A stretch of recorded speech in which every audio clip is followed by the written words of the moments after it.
Hello， 欢迎大家收听《超人驾到》。我们又是梦莎第一台为你呈现超人驾到》。我们既然有这个特别来宾我们有请Anthony Lo 来跟大家 say hello 一下。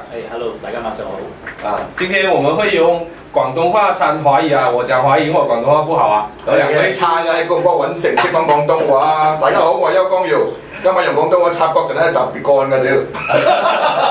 OK， 本來我們今天談的課題是政治陷阱那政治陷阱本來就是這個資本選舉民主下必然會出現的產物只是這種產物通常會很導致這種 you have me I have you 的這種金錢交易啦。不過選舉還是要用金錢來買單只是有些時候我們要談的是這單是誰來買。然後有一些國家是國會出錢買單，有一些是人民捐款買單，有一些是企業買單，有一些單是有上限，有一些是沒有上限。就是馬來西亞什麼都沒有設限，只有 AES， 當你的時速越限越離譜啦。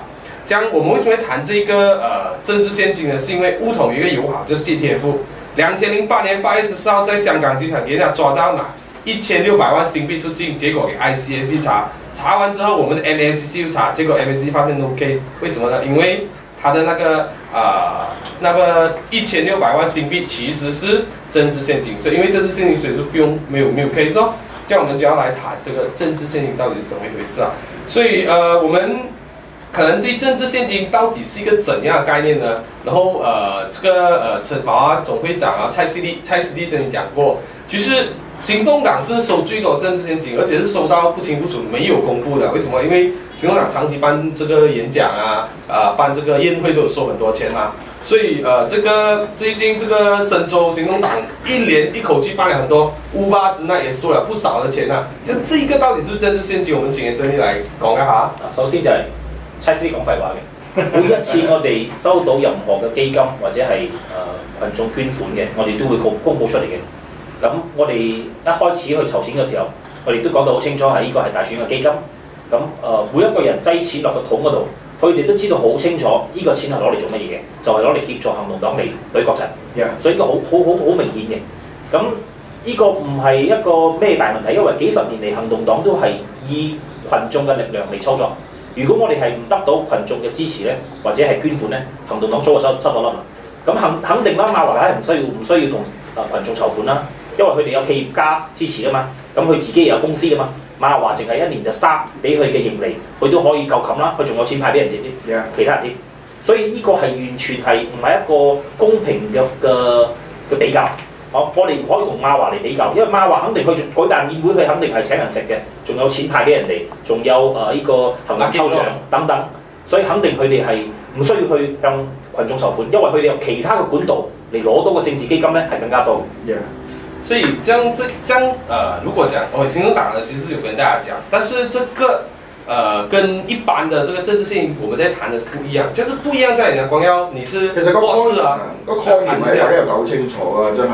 我哋行動黨係一個群眾性政黨係嘛？我哋本身係要靠群眾嘅支持嚟生存嘅一個政黨，所以我哋通過呢個公開嘅募款公開募款，甚至我哋而家行動黨已經有一個 SOP 嘅。我哋本身咧，即係去到宴會嘅高潮嘅時候，先呼籲大家呢個時候又係大家支持行動黨嘅時候啦，冇人走佬㗎，個個都揞荷包㗎，而且我哋籌款嘅嗰個箱咧，嗰個膠箱係透明㗎，你放5蚊，你放1蚊，你放10蚊，你放50蚊係睇到㗎，所以呢個完全係非常之透明，俾大家知道你嘅捐助嘅熱情喺邊度。呢個係一個群眾對行動黨支持嘅其中一個測量嘅指標同馬華公會 Anthony 正話講得好啱嘅就係，我哋而家冇大資本家，冇財團，我哋而家冇所謂私密性嘅嗰啲 I have you, you have me， 而且我哋呢個好重要嘅概念就係小額募款，細額嘅，係群眾通過自願嘅，唔係強迫嘅，而且同埋群眾俾咗錢過後冇要求回報嘅，有可能要求回報就係你幫我隊冧國陣我國家要民主化嘅，佢唔似得其他大官或者其他企業家或者外國嘅資本家，甚至乜嘢財團佢哋都唔知道㗎。大佬佢哋捐一條數俾你4000萬，大佬天下冇白食嘅午餐㗎，呢班友捐咗條錢俾你，一定要討好你，或者討好你嘅政權，或者討好某個高層嘅政治人物，以後係要還㗎，而且唔係你呢個政黨還嘅，用國家嘅利益，用人民嘅利益嚟還㗎，所以一個係公開嘅、自願嘅。不要求回報嘅群眾嘅呢個募款，另外一個係私密嘅、私底下黑箱作業嘅係嘛？然後可能對你係有政治回報嘅要求嘅，而且係對方唔係一個普通市民，但係嗰普通市民邊度攞到4000萬俾你咧？一定係一個財團，甚至呢個財團唔想俾人知道係乜嘢名嘅。如果唔係點解嗰條謝天福係咪謝天福啊？係謝天福。啊謝天福係咪謝天華咪家片哥啲？有冇咁撚蠢啊？通過帶1600萬星幣係嘛？咁樣過關嘅，所以一定係俾香港 Custom 同埋香港 ICAC 抄到啊！嗱，同大家介紹下，香港 ICAC 有一個好有令到香港人認同嘅一個口號叫做咩啊？香港勝在有 ICAC， 屌馬來西亞勝在有 MACC， 乜嘢 MACC 啊？MACC 一調查乜嘢貪污案嚟冇 case 嘅，佢係咩 ？Mana Other Corruption Committee， 冇㗎，冇 corruption 㗎，係嘛？所以乜嘢出嚟佢都係擺平嘅。因為馬來西亞就正在撲街有 MACC。好簡單就係、大家一個好簡單嘅道理。如果一個人冇回報嘅，佢唔會無端端俾4000萬你。啱㗎。呢個係一個好簡單嘅一個問題。咁差師呢條廢柴，如果佢話要透明度嘅，點解係問下阿哲呢4000萬邊個捐嘅咧？捐嚟做乜嘢嘅咧？咁阿哲又話，阿哲又話：我哋邊個捐關你鬼事咩？自己知咪好咯。咁咪話係每一個政黨都有人捐款㗎啦，所以反對黨唔可以質問呢筆錢係邊個捐俾國陣嘅，所以呢個就係一個好大嘅問題。咁其他人捐俾我哋嘅，例如行動黨嘅呢啲晚宴或者係一啲座談會，最多咪捐100-200蚊，好多㗎啦已經係大部分，即係平均每一個群眾嘅5蚊10蚊啦，10蚊20蚊，咁呢啲係一個好細嘅款項，咁好多人捐咗錢咧。而且一個特點就係行動黨好多人捐錢俾我哋咧，係唔中意俾人知嘅，唔想俾人知嘅。因為如果商家捐1-2000蚊俾我哋嘅話，咁俾市會 check 到，俾國陣 check 到，又驚罵話乜仆街去刪佢個店，刪佢個拉身，逼害佢，所以好多人都有擔心嘅。咁其他人嗰啲係信心去交俾我哋嘛，咁佢知道我哋交俾我哋咧，呢筆錢唔會係濫用嘅，呢筆錢係攞嚟係操作行動黨，確保我哋嘅政治鬥爭咧係可以繼續落去嘅。所以呢個咧就係同國陣攞幾千萬嗰啲係好大嘅分別嘅。咁幾千萬。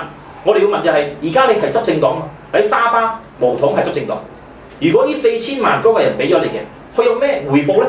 呢個回報就有可能係出嘅呢個巴勒嘅拉申啦，有可能係大嘅 project 啊，冇人知噶嘛。咁4000萬你諗下，俾得你4000萬，佢個回報係咪應該要4億咧？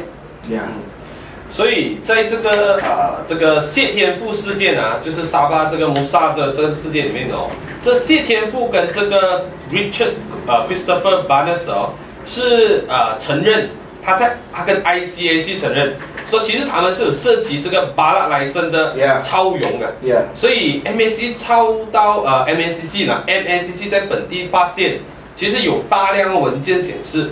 謝天富是幫沙巴首長，就是穆薩哦，收取伐木佣金的代理人，所以這個是有證據的哦。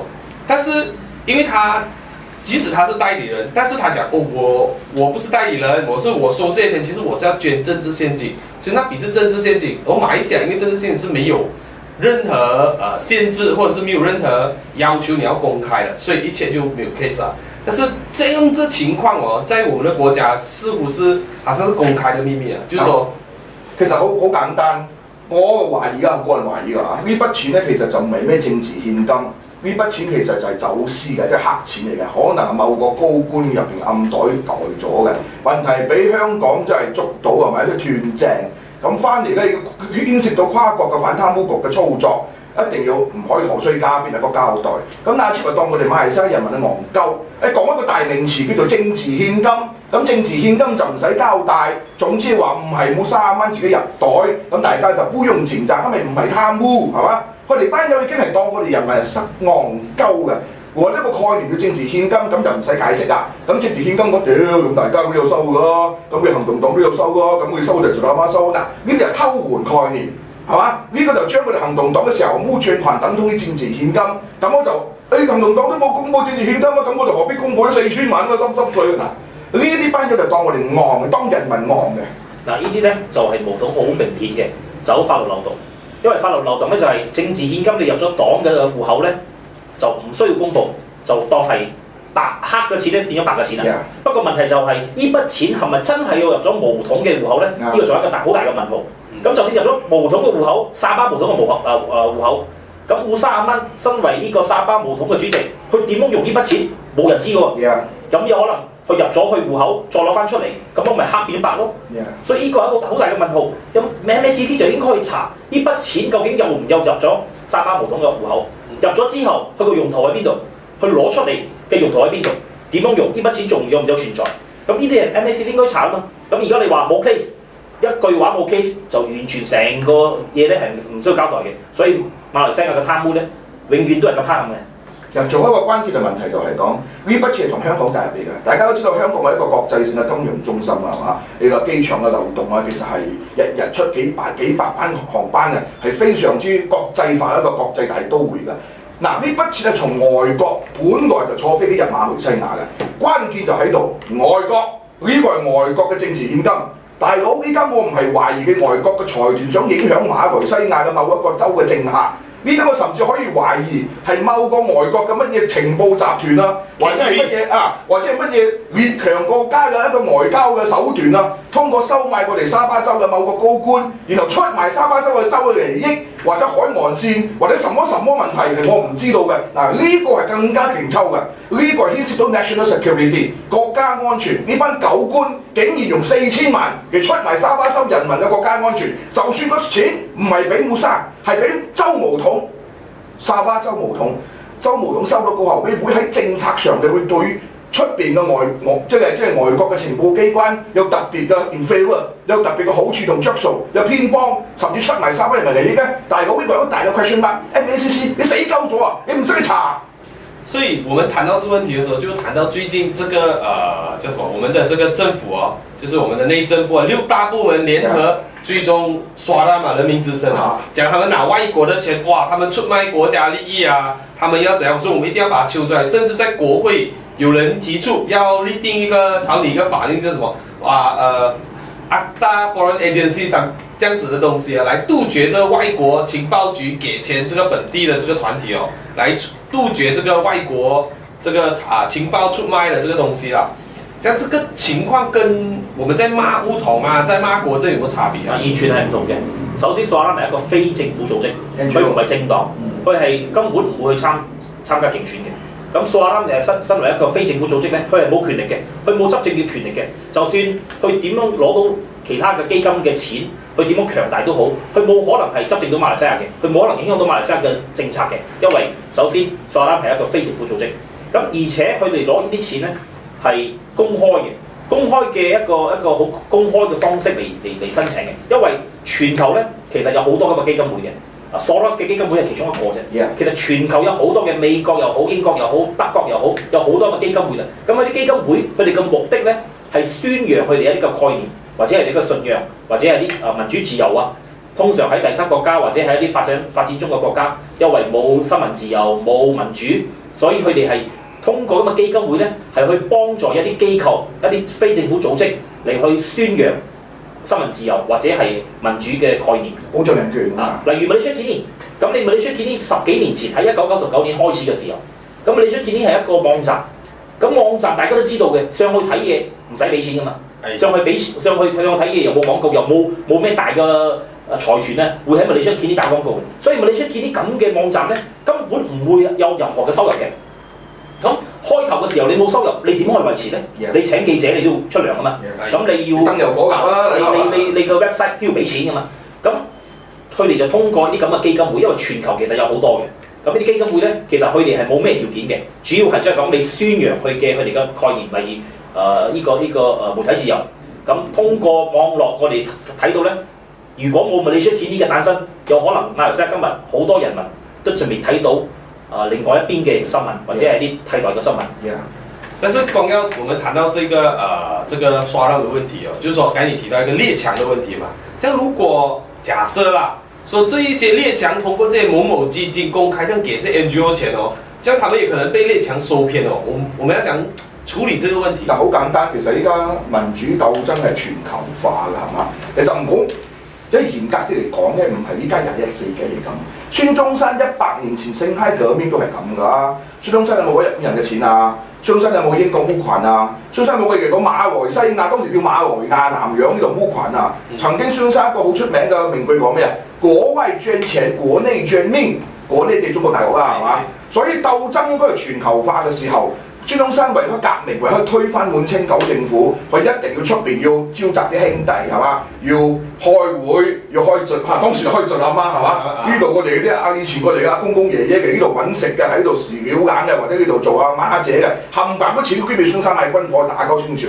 同樣嘅，依家全世界我哋唔好話係武裝革命啊，依家係民主選舉㗎，係嘛？民主選舉只要佢符合西方某啲國家嘅，或者講佢哋嘅成個全球嘅一個政黨嘅理念，比如講係自由民主啦，或者社會民主啦，佢哋都有啲咁嘅基金會係執政嘅社會民主黨，通過工會、通過基金會、通過呢個大學研究機構，都嚟資助大新世界民主鬥爭相對比過困難嘅國家。嚟使到呢個理念能夠喺全球化普及，所以對我嚟講，如果佢捐俾基金，基金會捐俾馬來西亞嘅 NGO， 基金會嚟協助馬來西亞嘅 NGO 做人才培訓，我覺得呢個唔係外國勢力或者越強勢力收編呢度，反而覺得呢個係一個全球嘅民主鬥爭，係一個理念，大家共享嘅理念。不過要弘揚嘅理念，佢需要資源嚟作為推薦嘅呢個動力。係嗱，例如。好多個基金會其實喺馬來西亞都舉辦好多個活動嘅，例如好多個 conference 啊，好多嘅啲培訓嘅活動啊，包括國陣、民政黨、馬華工會、巫統嘅好多嘅議員，或者甚至乎係副部長都去過嘅。例如其中一個好出名嘅就係周不時喺吉隆坡都有舉辦好多個活動嘅，就係 FNF Frederick Norman Foundation。嗱，呢個基金會咧同德國嘅自由民主黨係好大嘅牽連嘅。咁嗱，佢哋咧就會耐不耐咧就會有啲基金。俾馬來西亞嘅一啲政治人物去德國受訓2個禮拜、3個禮拜，關於交流或者係觀察啊，或者係聽下呢個全球化嘅啲概念啊、啲新嘅啲政策啊。咁包括好多民政黨嘅國會議員都去過㗎之前。嗱，呢啲咁唔通你就話民政黨出賣馬來西亞？我去過，我睇過好多嘅民政黨之前嘅上一任嘅。兩黨邊個未去過？兩黨邊個就唔肯定啦。就之前有好多個都去過嘅，有好多都去過嘅。就包括行動黨都有去，我哋都承認行動黨都係有好多國會議員都有去受訓過嘅。咁呢個係一個好正常、好平常嘅嘢嚟嘅，即係佢哋我哋去咧，或者係得到呢啲資助去嘅，佢係冇條件嘅，係冇條件之下咧係去出席呢啲咁嘅培訓嘅活動嘅。所以同樣嘅喺蘇阿蘭同埋喺其他嘅組織、非政府組織得到啲基金會嘅資助，佢哋係最主要嘅一點就係有唔有條件。嗱，你睇下大家睇下，蘇阿蘭係一個 NGO， 佢有乜嘢可以出賣咧？佢有乜嘢可以出賣俾外國咧？咁蘇阿蘭揸住咩嘢？揸住國家咩機密啊？揸住國家咩情報啊？佢又冇 FB， 佢又冇情報科，佢又冇呢個軍隊嘅入邊嘅內幕消息。咁蘇阿蘭可以出賣乜嘢咧？所以大家呢個就係好關鍵嘅嘢，就係大家要質問點解今日巫統國陣係要針對蘇阿蘭、針對 Malaysia Kini、針對好多非政府組織咧？其實佢哋係要把成個視線咧係轉移嘅。咁大家今日應該關注嘅就係、巫統沙巴巫統呢4000萬，我哋應該追查到底，去咗邊都係先係真實嘅。好簡單呢度個補充下，就行動黨我哋都好，我哋都有去出外國培訓㗎嚇。我記得10幾年前咧，我20幾歲僆仔嘅時候咧，就去過瑞典黨校培訓嘅。瑞典係個 SAP 啦，瑞典新民主黨。咁點解佢哋會揾我哋培訓咧？佢就通過黨對黨嘛，因為佢哋行動黨係呢個 Socialist International 係社會黨國際，我哋同瑞典嘅社會民主黨係兄弟黨，咁佢哋已經執政咗幾十年嘅，對於呢個所謂社會民主黨執政之下嘅呢個福利國模式咧，係全球大家都覺得係一個 model，Swedish model， 應該大家學習嘅。所以佢呢啲唔係所謂輸出革命啊，或者輸出佢哋社會民主黨嘅理念啊，佢啲係喺俾第三世界國家嚟觀摩過嚟嘅國家，咁就我哋本身就可以派好多學員去嗰度。嗱，條件係咩啊？我哋係社會民主黨嘅兄弟黨先，去到嗰度培訓翻嚟，希望我哋咩啊？希望我哋寫文章出書。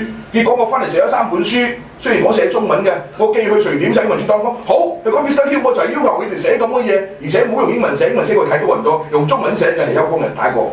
所以我覺得呢啲就係我哋所謂培訓，而且我哋培訓之前咧已經係通過記者會公開俾大家名單，去幾多日冚唪唥都係公開嘅，所以我哋唔係私密嘅，唔係喺嗰度接受越強國家嘅呢個培訓。好，我們現在要進入一首歌，那我們稍微總結一下，就是說，剛才我們在談到說這個政治陷阱的時候，政治陷阱跟這個雙收的錢是完全不一樣的，兩個概念，而巫統現在在偷換概念啦。對，最重要的概念是說，这个刷烂有什么东西可以卖？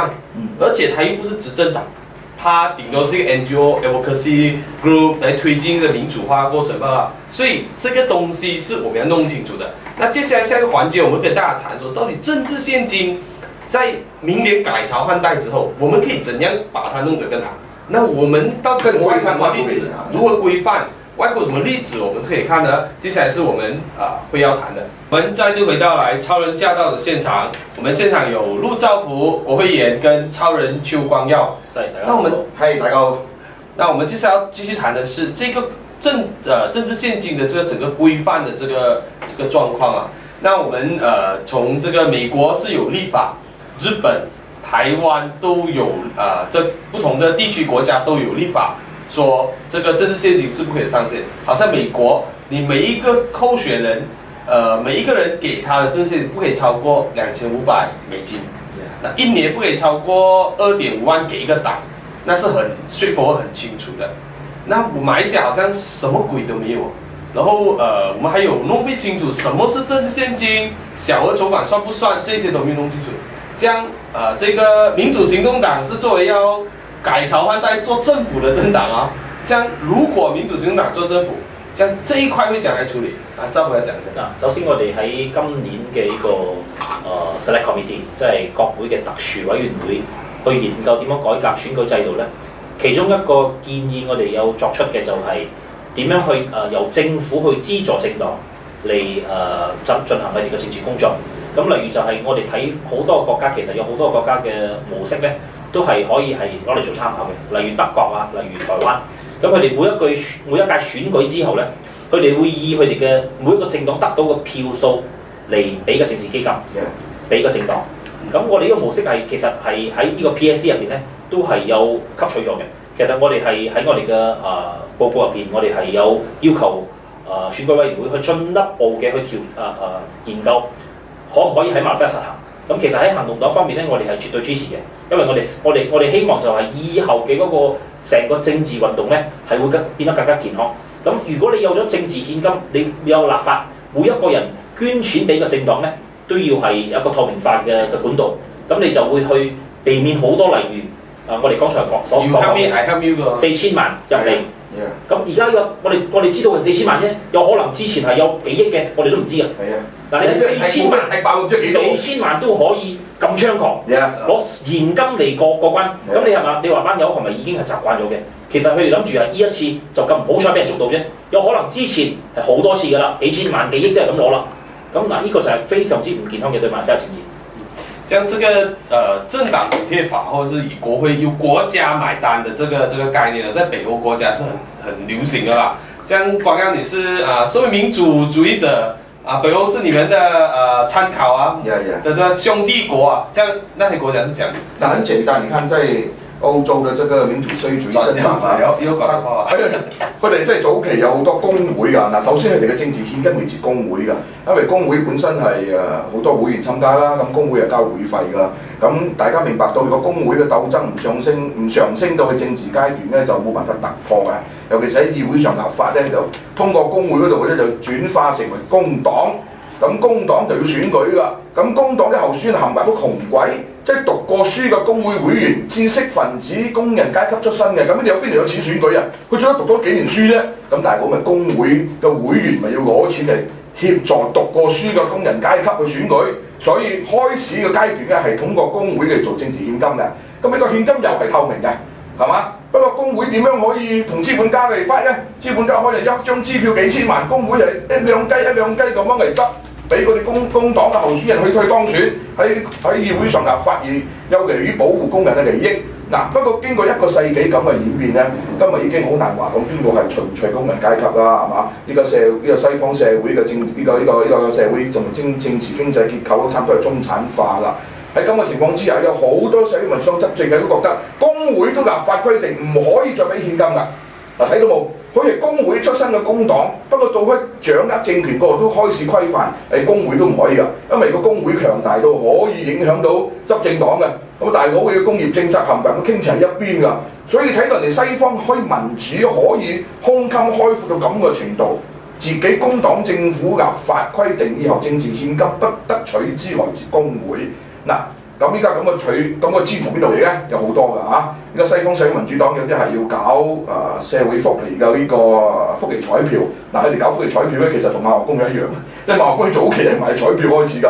依家我所知道嘅呢個社會瑞典社會民主黨咧，仲係有賣彩票㗎嚇。咁賣彩票咧，賣一個後彩票嘅固定嘅，毛統都係啊！回教黨同毛統分開，其中一個原因就係毛統去用呢個彩票嘅方式啊！哦，個社會民主黨喺西方固然之，因為係政教分離咗啦，佢哋對於所謂彩票係咪有呢個有犯罪嘅，有冇宗教上有冇先嘅呢個問題咧，睇得比較淡㗎。咁呢個社會民主黨有通過賣彩票啦，有通過呢個小額嘅呢個所謂通過 internet 嚟募款啦。亦都通過佢哋嘅所謂政黨嘅獻金嘅津貼法，係要通過咁嘅立法嘅。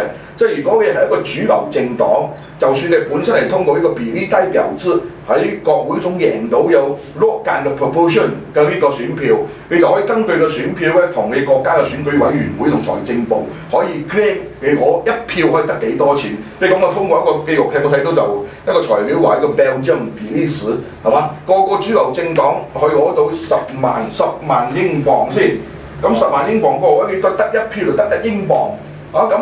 咁你所謂喺瑞典或者喺西歐民主化國家，你搞政治你唔使咁多嗰啲所謂財務上嘅後顧之憂，你唔使諗到，我而家準備俾人收買，因為我係邱光耀，我係一個有群眾力嘅人，你收買我啊，收買你俾錢我㗎，我當選過，我喺國會通過啲立法對你資本有利㗎，唔需要咁嘅考慮，係嘛？咁我哋乾乾淨淨去選舉，堂堂正正當選，喺立法裏邊嘅透透明明。咁馬來西亞我就係好懷疑，雖然講 Anthony 屋正話講，佢哋喺個世界球迷啲有做好多咁嘅建議，不過我相信無統班狗官梗係唔肯做嘅。點解咧？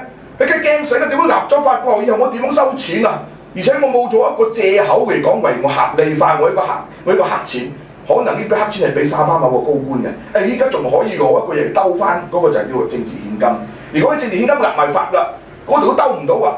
咁直情攞嚟貪污，大佬你叫佢點樣兜啊？所以我係好懷疑咧，毛統繼續做政府，國陣係冇可能接受世界球迷啲呢個建議嚟將馬來西亞嘅政治獻金規範化。所以這個國家買單的這個東西，在國外，尤其北歐國家是很普通。是。而且我相信有一些國家甚至是為了避免它的 NGO 跟外國拿錢，就連國會都有一筆款項是給 NGO 申請，更加民主化，更加民主化。政黨 NGO 全部國家買單，但是重點是你要做好工作，你要 report， 你要透明化啦。但是這個雖然有這個補貼法啦，我們再談回這政治獻金法，我們剛才談到說政治獻金我們可以設上限，可以設說你不可以一個人不可以超過多少錢。但是你看完那些，我們看了這手上所有資料，美國、日本、英國。全部是有這個法國，全部是有政治獻金法的哦，說我限制你不會有上限，但是問題是，基本上全部人，全部主流政黨都中過，涉嫌收太多錢，涉嫌拿太多，涉嫌犯規全部中也，這政治獻金法有在這些高度民主化國家，還是沒有辦法杜絕的金錢政治啊，就 you help me I help you 這個東西啊，就還有什麼方法我們要處理這個問題？嗱，其實咁呢個political funding咧係其中一部分啫。咁你每一個國家都有一個反貪污委員會啊，咁馬來西亞都唔例外，都有反貪污委員會。你唔係話有呢個立呢條法，你就可以避免所有嘅貪污問題。咁你仲有一個反貪污委員會嘛？咁你反貪污委員會嘅工作就係要確保政治人物，尤其是係高官，尤其是喺政府入邊擔高官嘅官員冇涉及貪污嘅行為，咁就要包括 check 佢哋嘅財產 ，check 佢哋嘅嗰個收入有唔有平衡，咁佢哋嘅財產同埋收入係咪平衡嘅？咁其實有好多嘅唔同嘅方式去縮貪嘅。咁馬來西亞問題就係、你成個制度已經係唔透明啦，你成個政治嘅運動嗰、呢個 political funding 都係一個以一個唔透明嘅方式嚟進行嘅，所以變咗你問題嘅產生咧係會更加多嘅。例如就係呢4000萬， 出唔到條帳，你解釋唔到，用兜啊，用政治你就用呢個political funding嚟兜。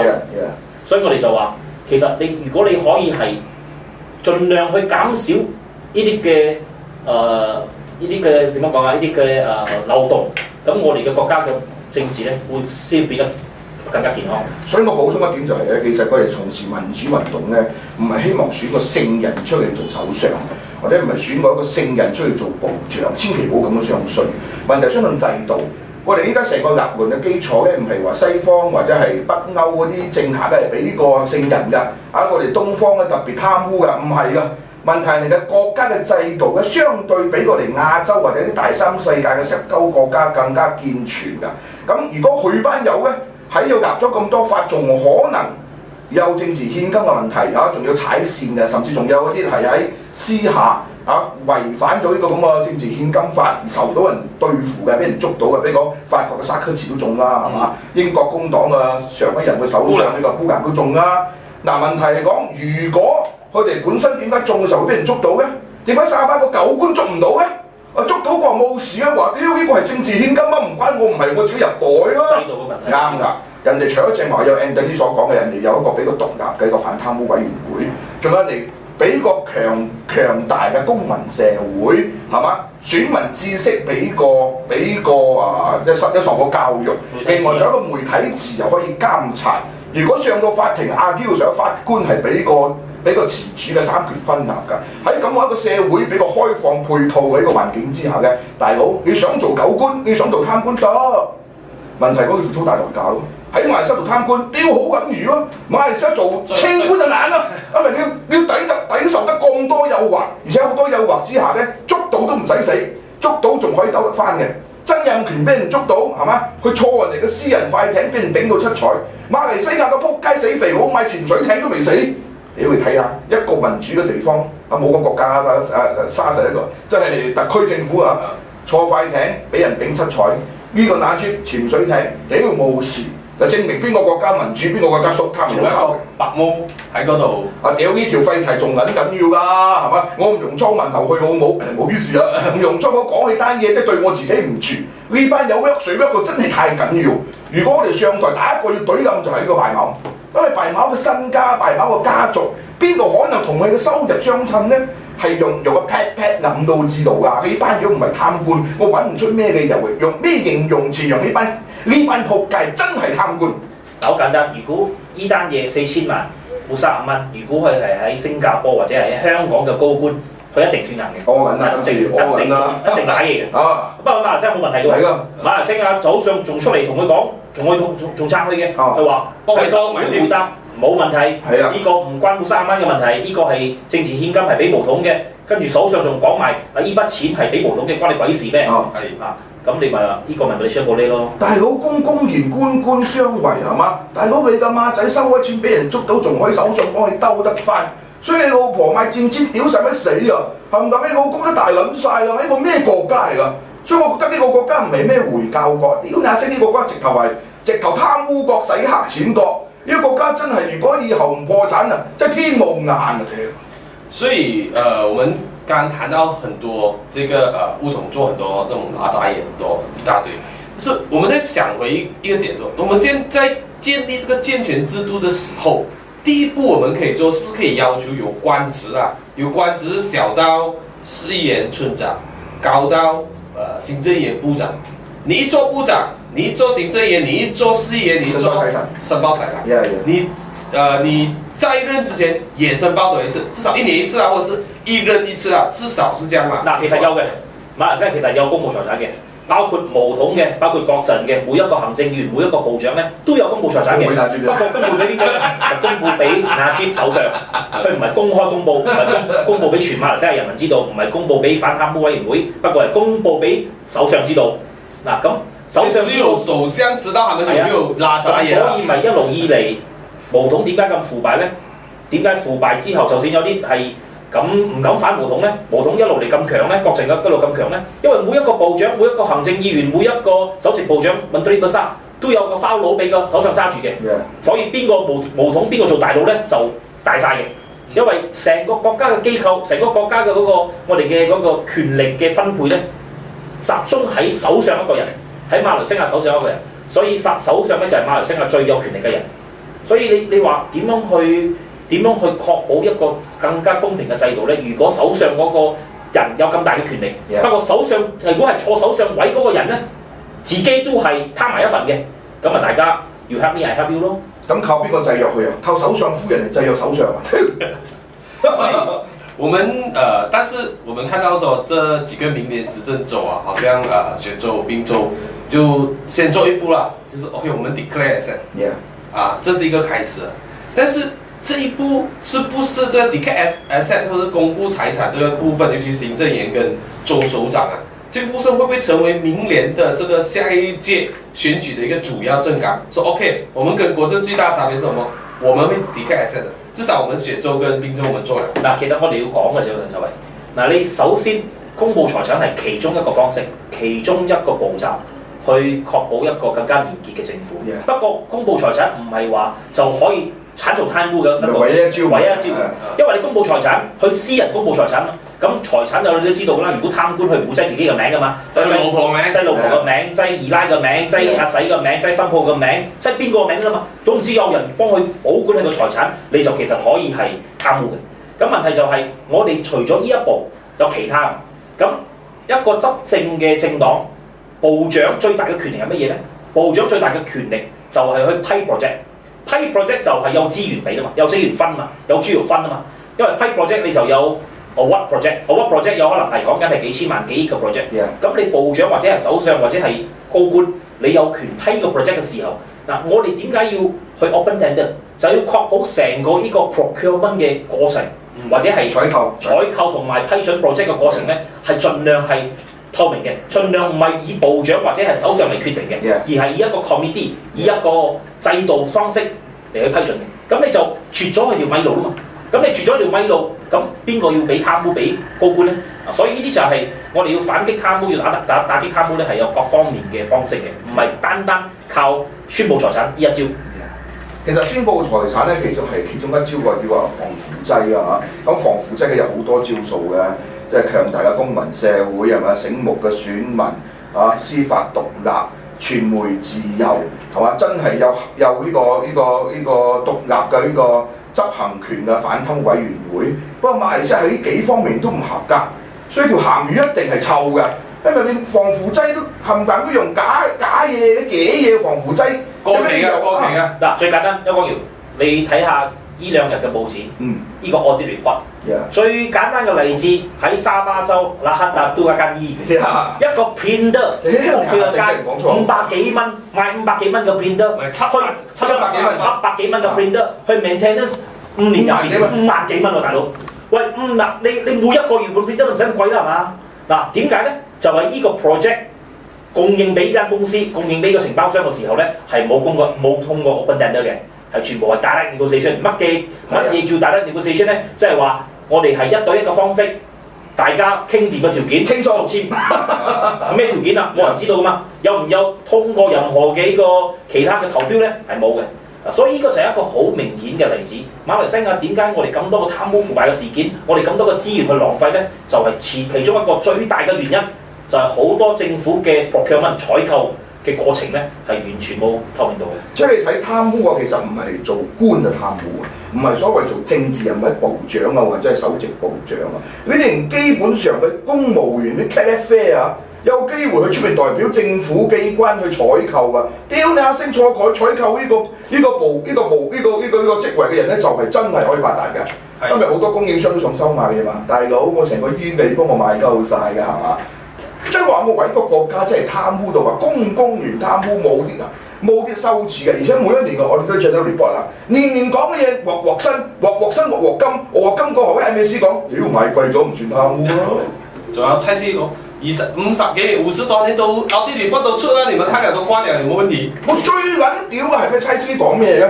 我哋賓州嘅呢個民聯政府宣布公佈財產，蔡司講咩啊？你冇政治化佢哋宣佈財產啊！如果唔係，我哋國陣啲高官同埋佢哋嘅家人安全受到威脅啊！呢個咩邏輯嚟㗎？大佬咁林冠英公佈咗財產，唔見林冠英老婆俾人綁架，唔見林冠英嘅仔俾人標心，你蔡司嘅屋企有幾萬條金條啊！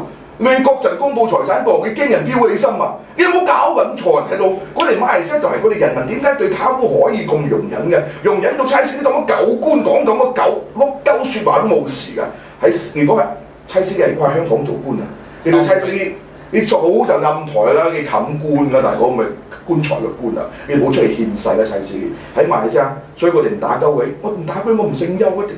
嗱，呢啲就係好明顯囂張嘅態度。因為點解咧？50幾年都冇揦嘢啊嘛，食慣啊嘛，啱啊，食慣啦，貪慣啦，冇問題嘅，唔使緊張，唔使緊張，唔使緊張，你睇冇腳時間咩事啊？猜司嘅名義嚟㗎，大家唔使緊張，貪污唔使緊張嘅，因為50幾年你食慣嘅呢啲，你哋未見過大蛇屙尿啫，有可能對差司你嚟講，呢啲咁嘅 print 得10歲啦，50幾蚊。以前你做部長嗰時候，有可能睇好多大蛇添啦。So 在美國的這個國會有一個這樣的這個狀況，就是說 ，OK， 今天你是部長啊，你是這個行政層的人 ，OK， 你可以做任何，你有權利決定一些事情。不過國會有委員會。那些你有國防部，它就有國防委員會。你說不啱的 ，OK， 你投訴去媒體沒有了理上，或者是媒體揭發了，這部長當聽不到，沒有看到噻。在國防委員會可以開發查嘛？這個是不是其中一個馬來西亞可能州議會，可能國會是應該去推嘅？大家睇到啦，好大嘅分別。剛才你講嘅咧，就係每一個部門嘅 select committee。select committee 呢個部門嘅工作咧，就係可以係bipartisan嘅，即係話執政黨嘅國會議員亦都有，呢個反對黨嘅議員都有，去針對或者係去觀察每一個部門嘅運作，每一個部門嘅開銷，你買咗乜嘢嘅，或者你咩 project 嘅，用咗幾多錢嘅，咁你通過呢個 select committee 咧，你就每一樣嘢你都可以執行。馬來西亞其實唔係冇呢個制度，有。不過馬來西亞咧係 select committee 咧係要好特殊嘅情況先可以成立，例如有個 percent 2.0、3.0 2.0過後先有呢個 select committee 去針對呢個選舉制度。咁我哋國會嘅制度咧，26個部門，成個馬來西亞咁多個部門，靠一個委員會咧嚟去調查每一個部門嘅，就係 PAC（Public Accounts Committee）。咁 Public Accounts Committee 一年有365日。你唔係每一日都開會㗎嘛？咁你唔係每一個部門都可以去調查、去觀察㗎嘛？所以就係我哋希望就係每一個部門咧都成立一個 select committee，好似類似 Public Accounts Committee（PAC） 咁去調查嘅。嗱，你睇我哋喺雪蘭莪308過後，我哋其中一個好成功嘅一個例子就係 Cellcat。Cellcat 就係一個好成功嘅例子啦，就係喺州議會入邊成立嘅一個制度，成立一個委員會，由州議長帶領。兩方面嘅議員，朝野政黨嘅議員去調查州政府入邊嘅運作，懷疑有啲唔啱嘅開銷啊！例如果有人用撥款嚟買榴蓮啊，或者1萬溝，一樣調查嘅，就算係自己嘅議員一樣調查。嗱，呢個就係啱嘅制度。咁我哋就確保以後議員去撥款嘅時候，議員去使呢啲款項嘅時候，佢哋要更加謹慎，係咪應唔應該值得做？而家我哋唔係講貪唔貪污嘅問題先，應唔應該花呢筆錢？有冇浪費？你有唔有浪費？有唔有去應唔應該使嘅？咁你有呢個委員會，你就去每一個議員都會擔心，我用咗呢筆錢會唔會俾人踢爆㗎？會唔會俾人 check 㗎？咁你就有一個防範嘅一個作用。咁你就個咧會更加謹慎。所以呢個其實係一個好嘅制度。嗱，就係喺民聯嘅州屬已經開始咗啦。雪蘭莪就有一個叫做 Cellcat 呢個委員會。由鄧章欽議長嚟去領導，其實呢個係一個非常之好嘅一個開始，有進步係咪？So 我們有了這個國會委員會特選的議會的特選委員會，這樣我們也談了這個立法來限制這個甚至是公開財產這部分。還有一部分是我們剛才一直有提到是沒有深入談的，就是法律委員會。這一直有一個爭議，我們的 MACC 講說我們冇變因為我們是我們有監控權，所以我們查不到，或者是他最近好像做了一些戲啦。怎麼說做戲呢？就是說，MACC 講我們在查這一個全馬最有錢的首長，其實是講白毛啦，明顯。查講，因為我們的法令太過落實，反貪委員會的反貪委員會法令應該是 MACC Act 太過落伍了，所以他沒有辦法抓他。即使他講他似乎掌握證據說白毛兒子有貪污，但是他沒有辦法。這一個部分剛剛在香港待過啦，也在中國打反黑打黑，我忘記了，唱紅打黑啊，不是我做的，沒有唱紅打黑嘛，你曾經在企業打黑過了，你也立志要做 MACC 的總監嘛？像如果我們改朝換代啦，你做了總監，點搞？咪很簡單，我說嗱，你依家情況就係咩？馬來西亞 MACC 係冇牙老虎 ，OK？呢一兩隻牙係俾首相搣咗嘅，首相署將佢兩隻牙剝咗嘅，結果隻老虎仲喺度冇係冇牙老虎，係人都知㗎啦。包括依家出嚟嘅所謂我哋 General Report 一出咗過後咧，高官俾人點名，佢都唔使驚啦，因為繼續過後幾日後咧就會有傳媒入邊有另外一把聲啦，就係 MACC 嘅總監出嚟講，大家放心，賣貴咗唔算貪污。咁我最多咪呃蛇咯，哎呦呢個部門又俾人點我，嗰個部門今次俾人點名，舊年冇點名，哎呀唔好意思啦，散下啊，橫掂點咗名過後咪最多呃蛇一下，呃蛇下唔使死噶嘛，橫掂我揾到食咪得咯。咁如果係文員上台，佢哋繼續仲將 MACC 嗰兩隻牙冇鑲翻去咧，唔好意思，我覺得個文員上台冇意義嘅，因為你仲將個反貪污委員會咧，即係臣服於首相之下，你有冇可能叫 MACC 呢家如果個結構性嘅改變冇進行嘅話？可唔可以去查肥婆賣戰氈啊？嚇！你個 MACC 講依家我開包查你個肥婆啊！你話阿切哥你咁講你傻㗎？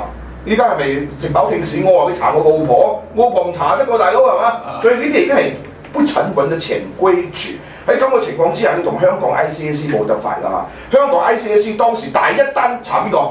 查郭伯啊！郭伯我英文我唔知你點講啊，因為我睇中文嘅資料啊，廣東話啲郭伯就係當時香港嘅當係警務處長，即係最警界嘅一個，係嘛？你香港當時1974年成 ICAC 第一個就一個運動叫捉郭伯，就好似如果我哋馬來西亞真係 MACC 我休光要做，我第一個查鳩佢肥婆，就查鳩佢大搞先。咁你咁人哋知道哦，原來佢哋真係廉政風暴嚟㗎，今次唔係玩細㗎，唔係捉啲金剛魚㗎，係咪真係捉大白鯊㗎？你真係能夠捉幾個象徵式嘅大魚，捉一個後。我唔相信殺字戰好嘅，我永遠相信係殺好戰知。屌你殺隻雞個馬騮邊度會驚啊？你驚殺個馬騮點？屌隻雞就會驚㗎嘛。過後的話就是進行制度化建設，防貪，讓那個豁免的部分會被做。我想豁免的情況，就按比較所談的，我認為他在這個大概來的一個大會裡面提，我覺得是 make sense 的。因為當時香港1974年可以講99.9%阿 Sir 都係貪污，你一捉鳩晒，屌聽日阿 Sir 冇人翻工啦，係嘛？馬來西亞警局我都敢講，馬來西亞皇家警察應該同香港1974年皇警差唔多，三下係嘛？所以如果係我哋真係文員上台 ，MACC 解放 ，MACC 真係能夠成為一隻有實權嘅有牙老虎，嗱，我哋可以公開宣佈㗎，到咩 ranking 之下嘅政府官員，甚至係警隊，我哋知橫不照。不過從今日開始，你再敢貪污，我就成日都鳩晒你去。咁前邊嗰啲唔好意思啊。即係上面嗰啲太面山嗰啲白毛嗰啲啊，肥婆啊、麻下爹嘅仔啊，嗰啲冚唪唔好意思啦，我唔講一定係有貪污啊，不過我哋要徹查。呢個真正先係能夠還政於民，確能還富於民。如果還政於民，佢話呢班有高官走佬會放過去，大佬咁佢預咗個選舉輸咗，咪兩公婆買飛機喎，你唔使買飛機票，包飛機即刻走，咁你落去唔河噶嘛？你應該就調查佢嘅企業，調查佢仔嘅企業，調查佢嗰啲銀行 bond。基金、地產有幾多係名下之下？唔該，如果唔係應該你所得嘅嘔翻俾阿公，阿公就攞去做社會福利，阿公就去俾 PTPN 唔使俾錢，呢個就還政於民，個就有還富於民啦。所以以後我們就要成立一個白毛反貪腐基金，用他的錢來搞一個基金啊！捐給華總做大事，華總要籌款。捐給董總比較好。華總現在籌多少錢萬了？都黐線㗎！要建兩，你不是要籌6000萬嘛？聽說有沒有這個事情啊？有報紙有報啊！對啊，我們過後再談。這個呢啲有咩有補充啊？喂，差唔多啦。總結就係一定要懟冧仆街，懟冧仆街解找溫單。你唔懟冧國陣啊，每一個真男亂天咧，馬來西亞嘅貪污腐敗係根本唔會去一個結構性嘅改變。啱，因為國陣呢班友食慣貪慣，幾廿年嚟好似蔡司都話齋，有咩咁大問題啫？唔使緊張，我啲 report 啫嘛，1000幾頁冇問題啦，500幾年都係咁食㗎啦，都係咁貪㗎啦。所以你睇就係、是、如果馬來西亞冇一個政治嘅改革，冇一個真男亂天，下一屆真係民聯上唔到陣咧，國陣會係更加猖狂嘅。一路我啲 report 咧一年比一年厚嘅，過去幾年以前係幾百頁嘅啫，500幾頁，今年嘅我啲 report 1000幾頁嘅，仲係一本喎。仲有幾本？中央政府一本1000幾頁，仲有每一個州政府都有嗱，所以就問題就喺度。如果我哋嗰個改革根本馬來西亞嘅結構上嘅改革咧係唔會成功嘅。咁貪污係會繼續係延續落去。咁嗰班貪官咪過得關嘅話，咪繼續食咯。你會睇到呢一點就係、政治改革對成個國家嘅未來，對成個國家嘅改革咧係非常之重要嘅。超人有咩？即係承接正話呢啲所講嘅就係一個關鍵嘅一個概念就係、馬來西亞嘅貪污依家唔係某個貪官自己嘅行為，馬來西亞貪污已經係文化啦，係一個結構性嘅腐敗，成個制度從首相署一直到普通嗰啲公務員冚唪唥都腐爛晒嘅制度，所以制度性嘅貪污成為一個文化咧，就應該要進行嘅係制度性嘅改革。或者結構性嘅改革，如果唔係換咗安華上去，換咗林吉祥上去，不過個制度係冇改變嘅，唔好意思，我對人性咧係冇乜嘢信任㗎，我相信制度㗎。如果唔係某個人耶穌上去，甚至我哋上去都會腐敗，所以首先係要立法，要規定所有人，主要係人，唔好意思啊，聖人可能唔參政啊，如果普通人上去咧都會腐敗，重要嘅係結構性嘅改革。先可以解決結構性嘅腐敗。馬來西亞依家目前嘅唔係個人腐敗，係成個政府隊伍、成個政府結構性嘅腐敗，所以一定要對立佢，唔對立佢改革唔到。所以我們最後總結就是你一定要改變國政，不是改變國，是對冧國政。對，這樣改朝換代之後，我們才有可能改變國家，對冧國政。這樣我們才有可能可以有這個全面性的反腐啊。從我們剛才談到各個層面，我們可以努力的部分，其實才可以落實了。這樣我們超人駕到就談到這裡，明天11點大家準時可以收聽，也可以在幾天後在我們的夢莎第一台 download 今天的這個超人駕到來收聽。謝謝大家收聽，再見，拜拜。